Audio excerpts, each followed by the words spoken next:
नमस्कार। आइए सुनते हैं आचार्य चतुर्सेन शास्त्री जी के द्वारा लिखा हुआ उपन्यास सोमनाथ का 8वां भाग।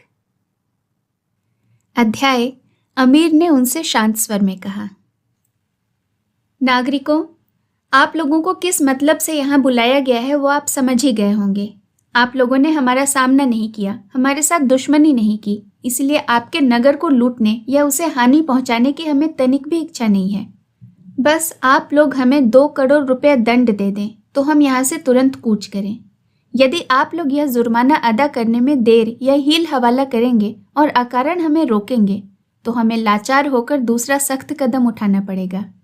इसलिए बताइए, आप लोग यह जुर्माना अदा करने के लिए कितनी मुद्दत चाहते हैं?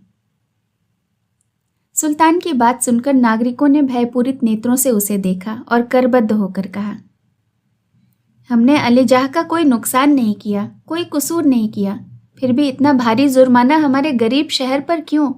इतना भारी दंड मुल्तान के गरीब लोग नहीं भर सकते। परंतु सुल्तान ऐसी धातु का नहीं बना था कि ऐसे दीन वचनों से पिघल जाए। उसने तुरंत ही प्रमुख जनों को कैद करने की आज्ञा दे दी और उन्हें भूखा प्यासा रहने का आदेश दे दिया। परंतु प्रमुख नागरिक यह कष्ट भोग कर भी दंड देने की असमर्थता दिखाते रहे। अली अब्बास ने अमीर को कुछ दंड कम करने का परामर्श दिया, पर अमीर ने वह स्वीकार नहीं किया और नागरिकों पर अत्याचार करना प्रारंभ कर दिया। उन्हें चित लिटाकर उनकी छाती पर पत्थर रखवाए, फिर उन्हें धूप में टांगे फैलाकर खड़ा कर दिया। राजा नगर छोड़कर भाग गया है और अमीर नगर के प्रमुखों पर अत्याचार कर रहा है। यह अफवाह नगर भर में फैल गई। लोग चारों ओर से सिमटकर सूर्य देव के पुजारी सोमदेव के पास पहुंचे। सोमदेव की अवस्था 80 को पार कर गई थी। उन्होंने पूरे 8 वर्ष तक सूर्यदेव की आराधना की थी। नागरिकों को भयभीत और आरक्षित देखकर सोमदेव स्वयं सुल्तान के पास गए, परंतु अमीर ने उनका भी अनुरोध नहीं माना। इस पर सोमदेव ने मंदिर का सब धन रत्न दंड में देकर नगर के प्रमुख जनों को मुक्ति दिलाई। अनायास ही केवल इतने ही धूम धमाके से इतनी भारी रकम पाकर अमीर प्रसन्न हो गया। अब उसने मरुस्थली की दिशा में प्रयाण करने की अविलंब तैयारियां शुरू की। उसने सारी सेना की परेड की, उसका नए सिरे से संगठन किया, नए दल नए सेनापतियों को बांटे, मरुस्थली पार करने के लिए सब उपलब्ध साधन जुटाए। 500 हाथियों पर खाद्य सामग्री, 20,000 ऊंटों पर पीने का पानी साथ लेकर उसने मरुस्थली पर बाग उठाई, जिसके एक नाके पर गिद्ध से दृष्टि जमाए मरुस्थली के भीष्म घोघा बापा बैठे हुए थे और उस छोर पर झालौर के महावीर वृद्ध व्याघ्र रावल वाकपति राज की चौकी थी, जिसमें सैकड़ों कोस तक जल का नामो निशान नहीं था।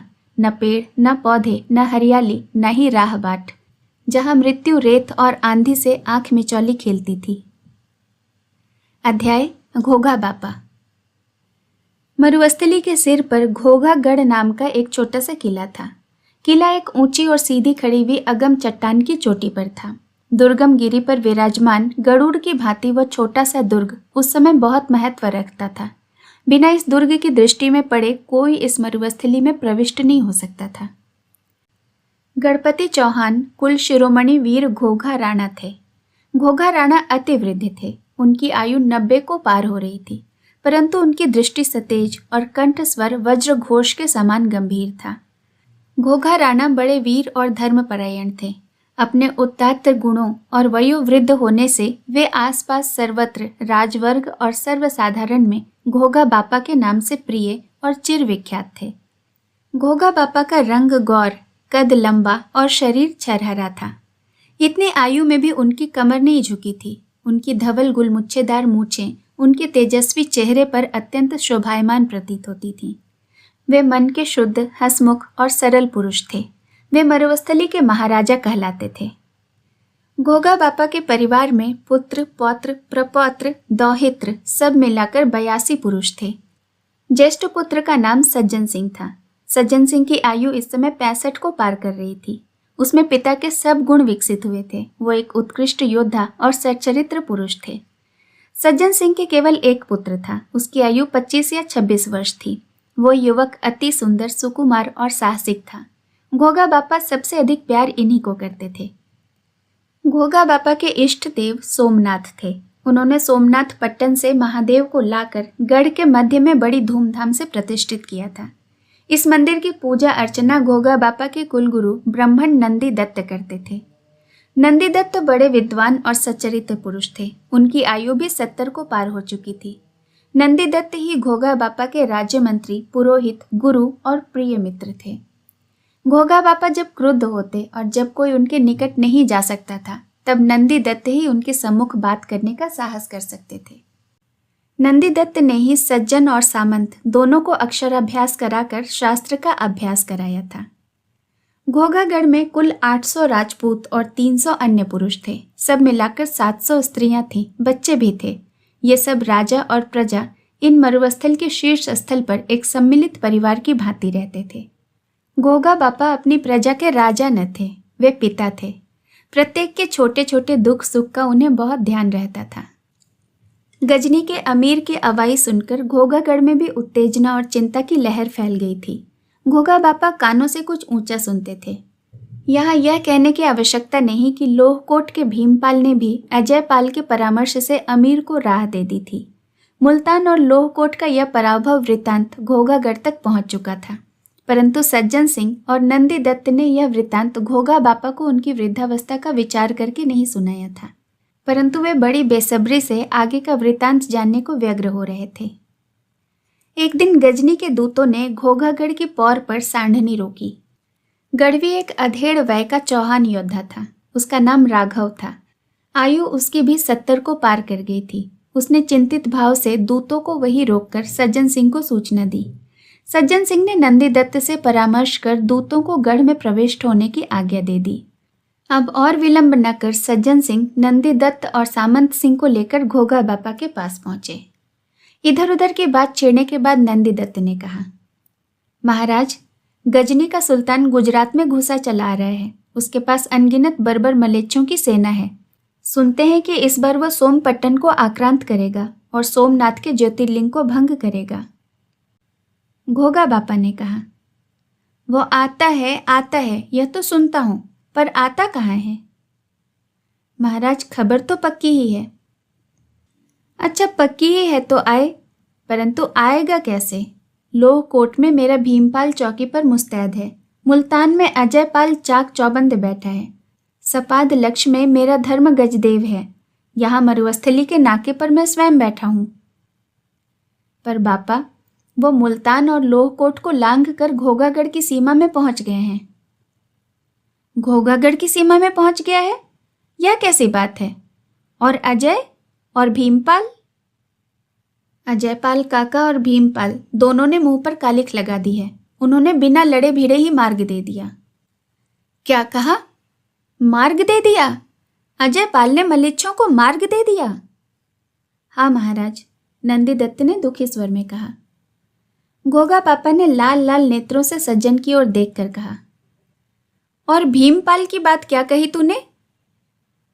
उस कायर ने भी अपने आप को बेच दिया। घोगा पापा बोले नहीं, मौन होकर बैठे रहे। यही उनका स्वभाव था। क्रोध के आवेग में उनके होठ जुड़ जाते थे। डरते डरते सज्जन ने कहा, बापू। घोगा बापा ने लाल लाल आंखें पुत्र की ओर फेरी, सज्जन और नंदी दत्त की ओर देखा। नंदी दत्त ने शांत स्वर में कहा, महाराज, अमीर ने वहां से दूत भेजे हैं। दूत? हाँ महाराज, दूत अवध्य हैं। इसी से उन्हें बाहर रोककर सेवा में निवेदन करने हम आए हैं। अब जैसी महाराज की आज्ञा। घोगा बापा के नेत्रों में बिजली सी कौंध गई। उन्होंने पूछा, वे कितने हैं? 2 हैं। दोनों क्या मलेच्छे ही हैं? एक हिंदू हैं। क्या राजपूत है? नहीं, हज्जाम है, पर कहता है कि दुभाषिया है। अमीर के दरबार में उसकी प्रतिष्ठा है। और दूसरा? वो एक तरुण तुर्क सेनापति है। कुछ देर घोगा बापा चुपचाप सोचते रहे, फिर धीरे से बोले, बुलाओ उन्हें। दोनों दूतों ने आकर घोगा बापा को प्रणाम किया। हज्जाम ने आगे बढ़कर हीरों से भरा हुआ थाल घोगा बापा के चरणों में रख दिया और पीछे हटकर हाथ बांधकर खड़ा हो गया। घोगा बापा ने थाल पर, हज्जाम पर और उसके पीछे खड़े तुर्क पर दृष्टि डाली। तरुण की अवस्था 30 वर्ष की होगी। वो एक गौरवशाली तेजस्वी युवक था। उसकी आंखों में घमंड भरा था। उसका अंग गठा हुआ था और वो बहुमूल्य वस्त्र पहने हुआ था। गोगा बापा को अपनी ओर ताकते देखकर उसने शुद्ध तुर्की भाषा में कहा, आपकी शूरवीरता और बुजुर्गी पूजा के योग्य है। गजनी के अमीर अमीनुद्दौला महमूद ने यह तुच्छ भेंट आपकी मित्रता के उपलक्ष्य में भेजी है, कबूल फरमाकर ममनून कीजिए। तिलक ने अनुवाद कहकर सुनाया।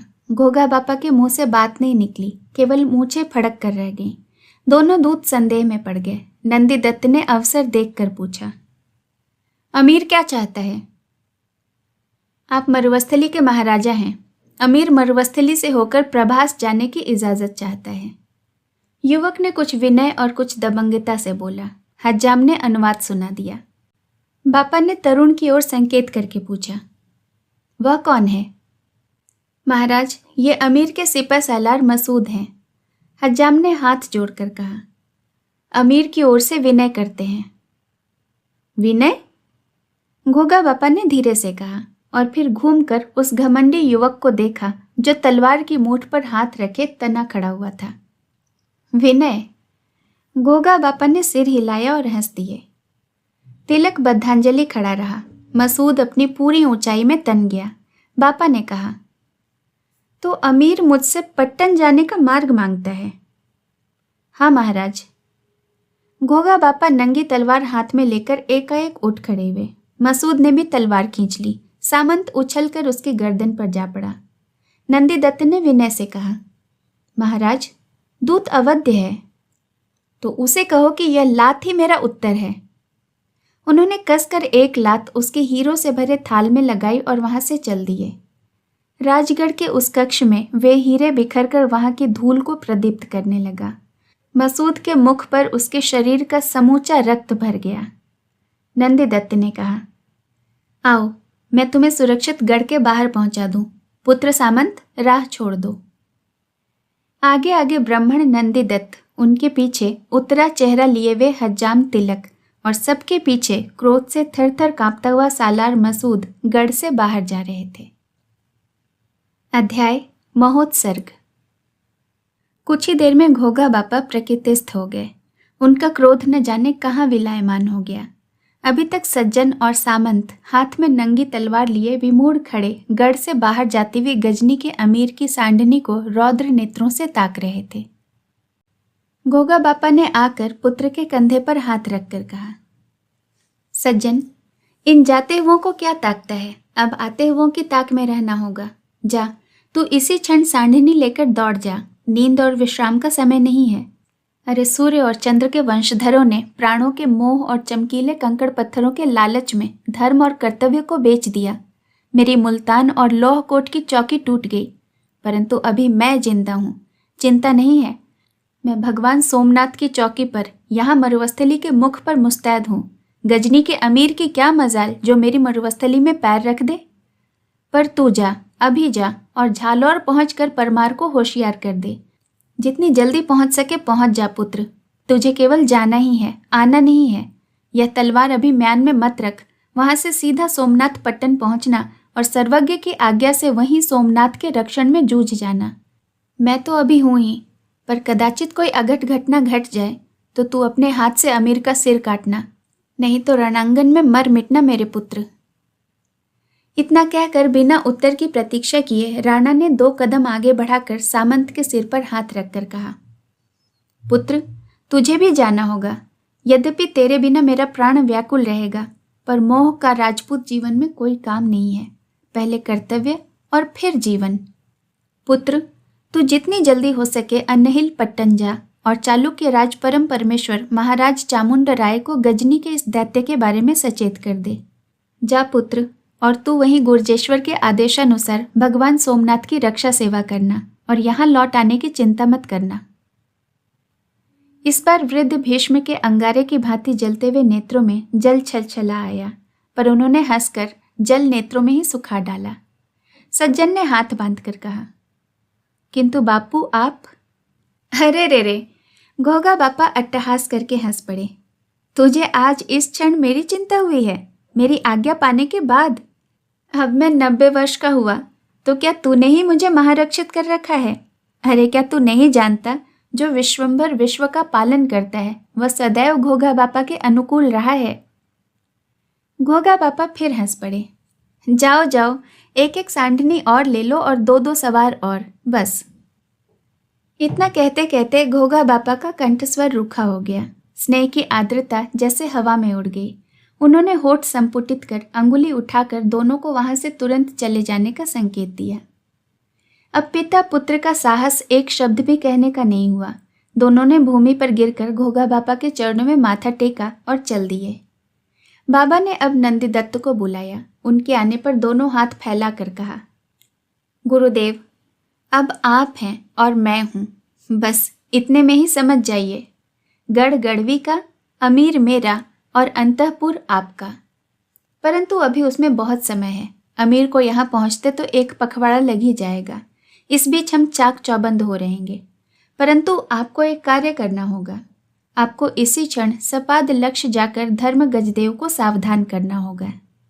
समय विपरीत है, कहीं ऐसा न हो उसकी बुद्धि भी भीमपाल और अजय की भांति मार्ग भ्रष्ट हो जाए। इसी से और किसी को न भेजकर मैं आपको ही भेजता हूँ। देखना, चौहानों के मुंह में अब और कालिख न लगने पाए। फिर आपको अमीर से पहले ही लौट आना है। अंतःपुर आपका है, भूलना नहीं। और बात मैं आपके आने पर कहूँगा। वृद्ध नंदीदत्त कुछ देर खड़े सोचते रहे। इसके बाद एक पुष्प वृद्ध राजा की पगड़ी पर रखकर दोनों हाथ उठाकर उन्हें आशीर्वाद दिया और एक क्षण भी न खोकर, एक शब्द भी न कहकर एक बारगी ही चल दिए। अध्याय केसरिया बाना। वृद्ध घोघा बापा युवा पुरुष की भांति व्यस्त कार्यक्रम में जुट गए। उन्होंने गढ़वी राघव के साथ घोड़े पर सवार होकर सारे गढ़ का निरीक्षण किया। मरम्मत के योग्य स्थलों की मरम्मत प्रारंभ करवा दी। अनावश्यक द्वारों को ईंट पत्थरों से भरवा दिया। खाई की सफाई करवाई, पुल उठवा दिया और गढ़ी के द्वार बंद कर दिए। केवल मोरी खुली रखी। गढ़ी के लोहारों की धोकनी आग की चिंगारियों से रात दिन मनोरंजन के खेल खेलने लगी। ढेर के ढेर तीर, बर्छे और तलवारें तैयार होने लगी। राजपूत अपनी अपनी तलवार ढाल मांझ कर साफ करने लगे। घोघा बापा के आदेश से गढ़ी के बाहर के सब गांव उठकर गढ़ी में आ गए। खड़ी फसलें जला दी गईं। कुएं, तालाब, बावड़ी पाट दिए गए। अब 50-50 कोस तक अन्न, जल और घास का नामो निशान नहीं रह गया। गढ़ी में रोज जुझारू बाजे बजने लगे। मंदिर में नित्य कीर्तन होने लगा। चौहान राजकुल की वधुएं व्रत, उपवास और दान कर पुण्यार्जन करने लगी। वृद्ध घोघा बापा नित्य सायं प्रातः गढ़ी के बुर्ज पर खड़े होकर दूर क्षितिज की ओर गजनी के अमीर की सेना को व्यग्र भाव से देखा करते। उनके साथ बहुत से राजपूत, जनसाधारण और बालक भी होते थे। और एक दिन जिसकी प्रतीक्षा थी वह सत्य हुआ। दूर क्षितिज में भयानक अजगर की भांति सरकती हुई अमीर गजनी की विकराल सैन्य चली आ रही थी। उस सेना का आदि अंत न था। घोड़ों के खुरों से उड़ाई हुई गर्द ने आकाश को ढांप दिया था। गर्द के बादलों में बिजली की भांति सेना के शस्त्र चमक रहे थे। काले पीले उछलते दौड़ते घुड़सवार रूपी विविध मेघों के समान उमड़ती हुई इस मल्लेच्छ सेना को अपनी ओर आती देखकर घोघा राणा की आंखों से आग की चिंगारियां निकलने लगी। उन्होंने चिंतित भाव से सपाद लक्ष्य की दिशा में दृष्टि फेरी। नंदीदत्त अभी तक लौटकर नहीं आए थे। राणा ने अंतःपुर का नाजुक दायित्व नंदीदत्त को दिया था, अतः उनका अमीर से प्रथम ही पहुंच जाना अत्यंत आवश्यक था। राणा विकल भाव से नंदीदत्त की प्रतीक्षा करने लगे। देखते ही देखते अमीर की सेना ने इस तरह गढ़ी घेर ली जैसे सांप कुंडली मारकर बैठ जाता है। घोघा बापा के कंगूरों पर धनुर्धारी योद्धा जमकर बैठ गए। अमीर की अनगिनत सेना निरुपाय थी। उसके हाथी घोड़े गढ़ी के सीधे परकोटे पर चढ़ ही नहीं सकते थे। दुर्जय पर्वत पर घोघागढ़ का वह अजय दुर्गम दुर्ग सिर ऊंचा किए खड़ा रहता था। पदातिकों को कमंद के द्वारा दुर्ग पर चढ़ाना भी बेकार था। हज्जाम तिलक घोड़े पर सवार होकर सफेद झंडा फहराता हुआ अकेला दुर्ग की ओर अग्रसर हुआ। उस समय सूर्य अस्ताचल जाने की तैयारी में थे। शत्रु सेना के एक सवार को अग्रसर होते देखकर गढ़वी ने बाण सीधा करके ललकार कर कहा, वहीं खड़ा रह, कह क्या कहना चाहता है। मैं अमीर का दूत हूं, द्वार खोल दो, मुझे घोघा राणा से अमीर का संदेश निवेदन करना है। द्वार नहीं खुल सकता, तू अपना संदेश निवेदन कर। तो मेरी ओर से करबद्ध राणा से प्रार्थना करो कि नाहक राड़ मत उठाइए। अमीर को राह दे दीजिए। अमीर घोघा राणा पर चढ़ाई नहीं कर रहे हैं। और करबद्ध प्रार्थना कौन करता है? मैं अमीर का हज्जाम तिलक, मैं प्रार्थना करता हूं। तू हज्जाम है, तेरा काम टहल करना है, राजाओं से बात करना नहीं। भाग यहां से। किंतु मैं अमीर का दूत हूं, यह अमीर की प्रार्थना है। तो उसका उत्तर यह मेरा वाण है। गढ़वी ने तान कर वाण फेंका। वह अमीर के दूत के झंडे को चीरता हुआ पार चला गया। गढ़वी ने कहा, जा, भाग जा। दूत अवध होता है, इसी से तुझे छोड़ता हूं। कह दे मरुस्थली के राजा उसे मार्ग नहीं देंगे। दूत चुपचाप पीछे लौट गया। रात हो गई।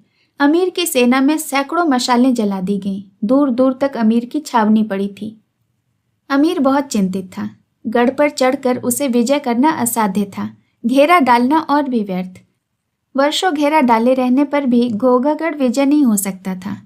उधर अमीर वहां 24 घंटे भी नहीं ठहरना चाहता था। उसके घोड़े और सिपाही सब भूखे प्यासे थे। यहाँ एक तिनका घास न थी और न ही एक बूंद जल।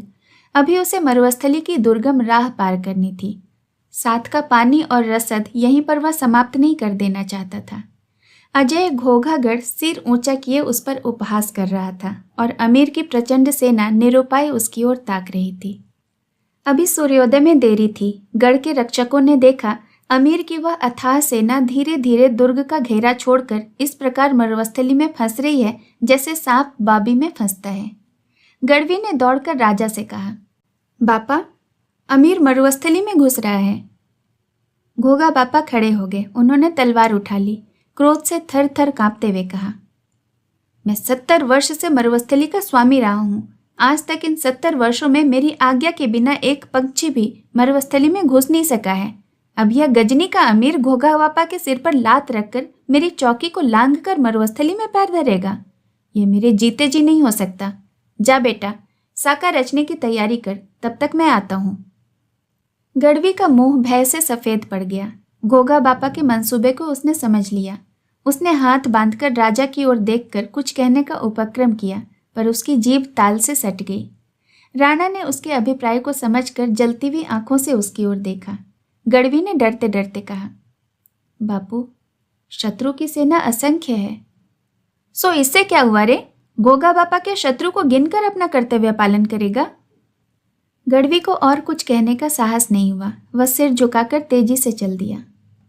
क्षण भर बाद ही वो छोटी सी गढ़ी विविध रणबाजों की तथा जयनाथ की ध्वनि से गूंज उठी। गढ़ में भाग दौड़ मच गई। बेटे पोते और संबंधी एवं सब क्षत्रिय शस्त्र चमकाते हुए महादेव के मंदिर के आंगन में आ जुटे। घोड़ों और ऊंटों की हिनहिनाहट और बलबलाहट से कान के पर्दे फटने लगे। घोघा बापा ने नित्य कर्म से निवृत्त होकर जरी का बागा पहना, सिर पर केसरी पाग बांधी, मस्तक पर कुमकुम का तिलक लगाया और कमर में दोहरी तलवार बांधी। परंतु उनकी आंखें नंदीदत्त को ढूंढ रही थी। नंदीदत्त अभी भी सपाद लक्ष्य से लौटे नहीं थे। घोघा बापा का मस्तक चिंता से सिकुड़ गया। वे होंठ में बड़बड़ाते हुए बोले, गढ़ गढ़वी का, अमीर मेरा और अंतःपुर कुलगुरु नंदीदत्त का। परंतु नंदीदत्त हैं कहाँ? अब अंतःपुर किसे सौंपा जाए? घोघा बापा ने घबराई दृष्टि से इधर उधर देखा। सम्मुख बदहवास नंदीदत्त दौड़े चले आ रहे थे। उनके वस्त्र और दाढ़ी धूल में भरी हुई थी। वे चढ़ी सवारी सीधे राजा के पास आकर बोले, महाराज, यह सब क्या? महाराज, महाराज। उन्होंने दोनों हाथों से मुंह ढांप लिया। वे धरती पर बैठ गए और उनकी आंखों से आंसू झर चले। राणा उन्हें देखते ही हर्ष से चिल्ला उठे। उन्होंने कहा, नंदीदत्त जी खुद आए।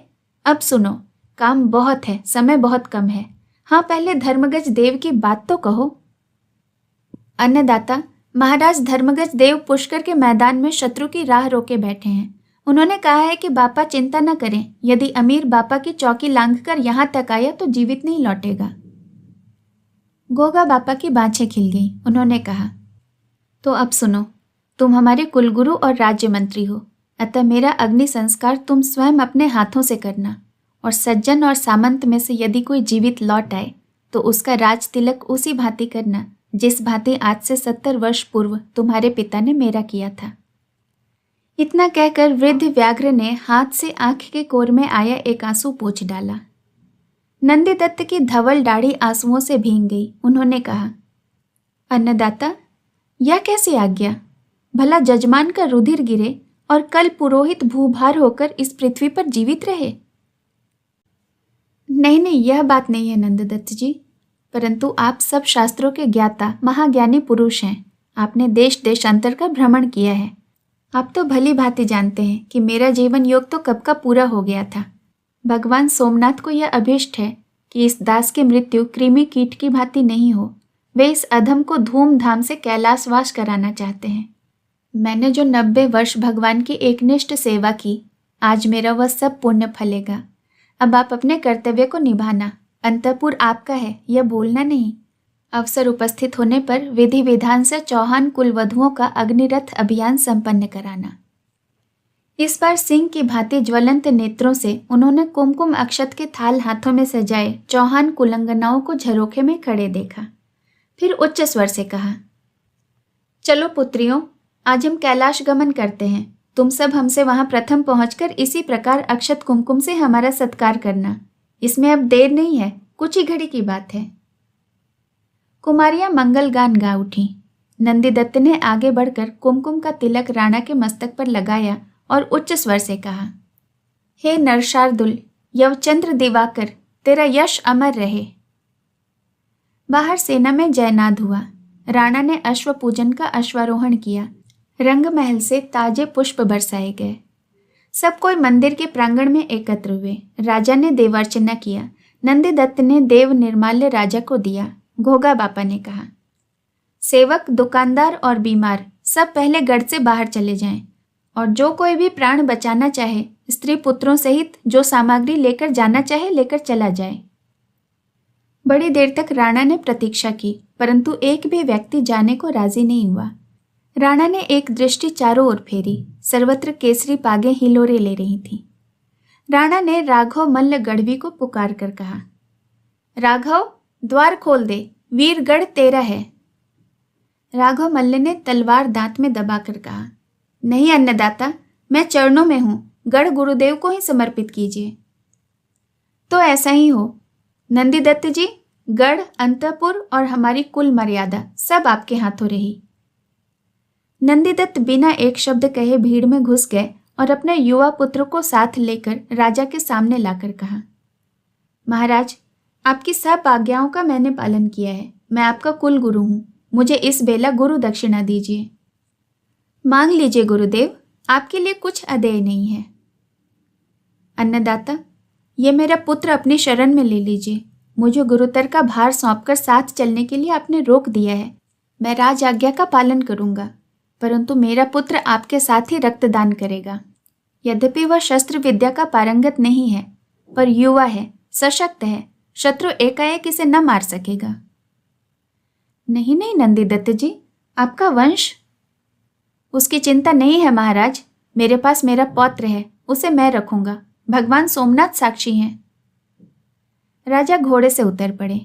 उन्होंने तरुण ब्राह्मण पुत्र को छाती से लगाया, अपनी तलवार उसकी कमर में बांधी, फिर अपने घोड़े पर हाथ का सहारा देकर उसे चढ़ाते हुए बोले, चलो पुत्र, जो सौभाग्य मेरे सज्जन को नहीं प्राप्त हुआ वह तुम्हें हुआ। जय जयकार से दिशाएं गूंज उठी। हल्का चित्कार करके दुर्ग के फाटक खुल गए और विषधर सर्प की भांति फुफकार मारती यह मर मिटने वाली वीरों की छोटी सी मंडली घोगागढ़ के सिंह द्वार के प्रभात की प्रथम किरण में स्नान पूत होकर रणांगण में अग्रसर हुई। अमीर ने देखा तो विमूढ़ हो गया। इस प्रकार इच्छा करके मृत्यु को वरण करने का अर्थ वह समझ ही नहीं सका, परंतु एक चतुर रण पंडित की भांति वह पैतरा काट घूम पड़ा। वह नहीं चाहता था कि राजपूत पीछे से आक्रमण करके उसकी सेना को विशंखल कर दें। उसने झटपट रसद और जल से भरे हुए ऊंट, अशर्फियों से लदे हुए हाथी और सेना का एक भाग सालार मसूद की अध्यक्षता में द्रुत गति से मरुस्थली में प्रविष्ट करा दिया। सेना के दूसरे भाग को, जिसमें हाथी, ऊंट और तीरंदाज थे, अपने प्रिय गुलाम समरू की कमान में धीरे धीरे व्यवस्था से मरुस्थली में आगे बढ़ाया। इसके बाद वो अपने चुने हुए 12,000 बलूची सवारों को लेकर राजपूतों पर बाज की भांति टूट पड़ा। गिने चुने राजपूत अपना काट दिखा दिखा कर धराशायी होते गए। घोगा बापा के सिर पर सैकड़ों तलवारें छा गईं। यह तेजस्वी वृद्ध जिस प्रकार वीरता से तलवार चला रहा था, उसे देखकर सुल्तान महमूद आश्चर्यचकित रह गया। उसने बहुत चाहा कि वृद्ध राणा को जीवित पकड़ लिया जाए, पर यह किसी भी भांति संभव नहीं था। राणा की केसरिया पाग तलवारों की चकाचौंध में चमकती और डूबती रही। यह युद्ध न था, साका था। अमीर महमूद भी इस शत्रु का लोहा मान गया। इसके सम्मान की रक्षा के लिए उसने अपनी तलवार भी म्यान से बाहर नहीं की। देखते ही देखते 800 राजपूत और 300 अन्य व्यक्ति कटकर खेत रहे, जिनमें घोगा बापा के 84 पुत्र, पौत्र और परिजन भी थे। घोगा बापा भी अपने हाथ से काटे हुए शत्रुओं की लाशों पर गिरकर कैलाशवासी हुए। शेष कहानी अगले भाग में। कहानी सुनने के लिए आपका बहुत बहुत धन्यवाद।